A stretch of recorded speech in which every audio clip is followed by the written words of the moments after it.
ఆయన వచ్చి కుక్షి, cookie cookie అంటుంటాం, కుక్కీ సుబ్రహ్మణ్యుడు అంటుంటారు. అసలు పేరు కుక్షి. కుక్షి అంటే గుహ. ఒక గుహలో కూర్చుని తపస్సు చేశాడు.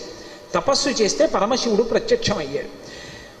కలియుగంలో నా కుమారుడు సుబ్రహ్మణ్యుడు అవతార స్వీకారంగా అవతారం చేసి ఇక్కడికి వస్తాడు, దర్పణ తీర్థంలో స్నానానికి వస్తాడు.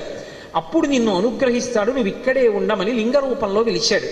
వాసుకి అక్కడే చుట్టలు చుట్టుకుని ఉంటారు. అక్కడికి తర్వాతి కాలంలో సుబ్రహ్మణ్యుడు వచ్చి సుబ్రహ్మణ్య కళ్యాణం కూడా అక్కడ జరిగింది అని చెప్తారు. చర్మరోగాలు ఉన్న వాళ్ళందరూ ఆ క్షేత్రానికి వెళ్ళి దర్శనం చేసుకుని దర్పణ తీర్థంలో స్నానం చేసి కొన్ని ప్రత్యేకమైన కార్యక్రమాలు అక్కడ చేస్తూ ఉంటారు. సరే, అందుచేత ఇప్పటికీ ఆ కుక్షి క్షేత్రం అంతరాలయంలోకి వెళ్ళడానికి కుదరదు. గరుడ స్తంభం ఉంటుంది, ఆ గరుడ స్తంభం వరకే వెళ్ళాలి. గరుడ స్తంభం దాటి వెళ్ళకూడదు. ఎందుకంటే లోపల వాసుకి ఉంటారు. ఆ వాసుకి యొక్క పడగలలోంచి విష